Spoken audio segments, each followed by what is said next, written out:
It's always interesting to me. By the way, this will be the third upload today. I covered the Gen Con update, as well as YouTube's take on creators getting demonetized and their fibs about it. And now we're going to talk about how games media loves to coordinate any chance they get to attack men. Now, if you've been following the controversy or you watched my live stream last night, you'll know that Rome 2 from the Total War series has been getting into a little bit of trouble.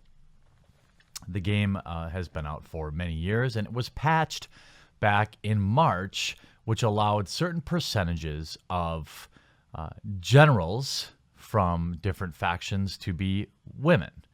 This is a fact that went largely uncriticized for the last 6 months.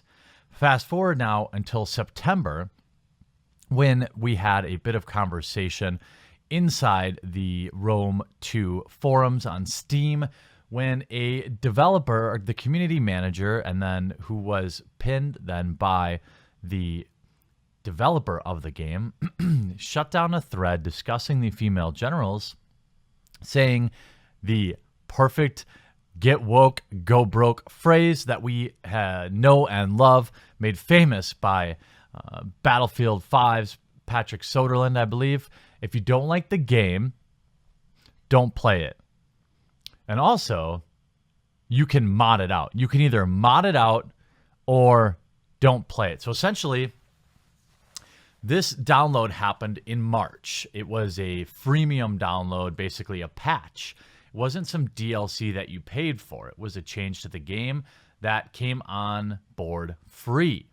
Hardly anybody really had a major issue with it until this community manager uttered the forbidden, the verboten words. The words that you must not say to your customers. Don't like it, don't buy it. Now, in this case, they didn't have a lot of pre-orders to cancel. This is an older game.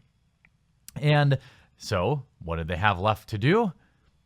Either fix it themselves or leave a rightful review. And the reviews, of course, have been hilarious. Now, the game's media, of course, looked at this as an opportunity to paint men as complaining that there were women in their game, even though these articles are coming out now from troglodytes like Nathan Grayson. They didn't say anything about it in March, April, May, June, July, or August. And now we're at the end of September, and now apparently everybody's a man baby, and Rome 2 is supposedly getting unfairly reviewed because of misogynists, when in fact, they all know, and everybody on the outside looking in knows, that it's because of this community manager. It's always interesting to see how these people coordinate. Here's Eurogamer. Steam uses review bomb Total War Rome over female characters. PC Gamer. Total War Rome 2 getting review bombed by Steam because of woman generals. Variety. Total War Rome 2 won't remove female generals despite bad reviews and backlash. Kotaku. Total War game gets review bombed on Steam over woman generals. It was never over woman generals. They know this. It's almost as if they all work in lockstep to take any opportunity they can to disparage men, particularly white men, particularly white male gamers. A claim that Creative Assembly has dramatically increased the percentage of women generals has sparked the usual outrage. That's right. It happened in March, but now 6 months later, everyone's mad. Now, Creative Assembly is flailing around, and they issued this statement. In regards to the current debate about Rome 2, there have been no changes to recruitable female general spawn rates. But with the addition of the family tree feature and the new gameplay options it brings, playable factions may gain more female family members via marriage. If a player has their male family members seek a wife and get married, more females enter the family. This means more female characters will appear as recruitable generals. But again, only in those factions where female characters may be recruited as generals, which is all of them from what I can tell. Female characters appear throughout the game, but have between a 10 and 15% chance of appearing as recruitable generals for some of the playable factions. The exceptions are the Greek states, Rome, Carthage, and some of the Eastern factions, which have a 0% chance, and the Kush, which has a 50% chance.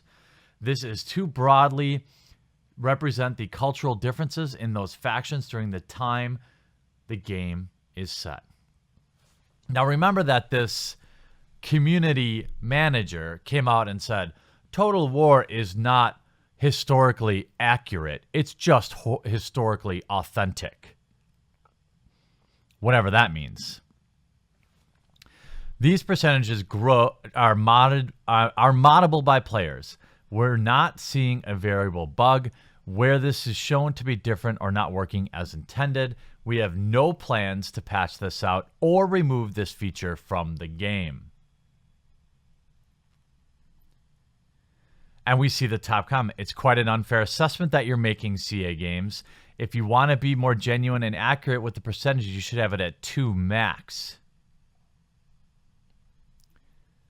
And again, we're talking about CA Games, who does respond to criticism, according to Arch Warhammer. More of a fan of this game. I'm more of a fan of laughing at how exactly these people seem to get together and pen these articles. But they don't bother saying anything about it. Stop trying to rewrite history. Rome SJW edition. Here we go. Community manager at content editor Ella McConnell responded to some backlash via the storms in August, the Steam forums in August. Total War games are historically authentic, not historically accurate. If having female units upsets you that much, you can either mod them out or just not play. McConnell wrote, people saying they won't buy the game because there are too many women in it is fine with us. If that's their reason, we'd rather they didn't play anyway. That is why people are mad. Female characters have been in the game since March, and you're not seeing the review bombs, are you? No, you're not. And they're just being they're being completely disingenuous. The patch notes makes no mention of female generals, right? And people don't care. People didn't care since March. What happened is you attacked your customers. None of these people really address that. You can look at Eurogamer saying, this comment did not go down well on Steam. Then the debate around female characters in Total War Rome 2 took a turn for the worse when Gamergate-friendly and neo-Nazi publications reported on it. And depressingly, Steam users called for the content editor to be fired. The community content editor followed up and insisted she express Creative Assembly's view, not push a personal agenda. I'm not HR. It is nor my job to push a personal agenda. I convey the views of the company, which is the statement regarding historical authenticity versus accuracy, and the inclusion of women originates. You know what? I don't like calling for people's jobs. And I think Creative Assembly should do whatever they think is correct. I mean, I think in this scenario, what you're seeing is gamers are very sensitive right now to criticism from the people we give our hard-earned money to. It's not cheap to play these games, especially when you're committed to a game like this for many years. You're loyal to it, and to have somebody from the company spit in your face, this is the exact type of reaction you deserve, in my opinion. How they should have responded was simple. Hey, you know what? We know that this reaction is really about the way that so-and-so spoke to us.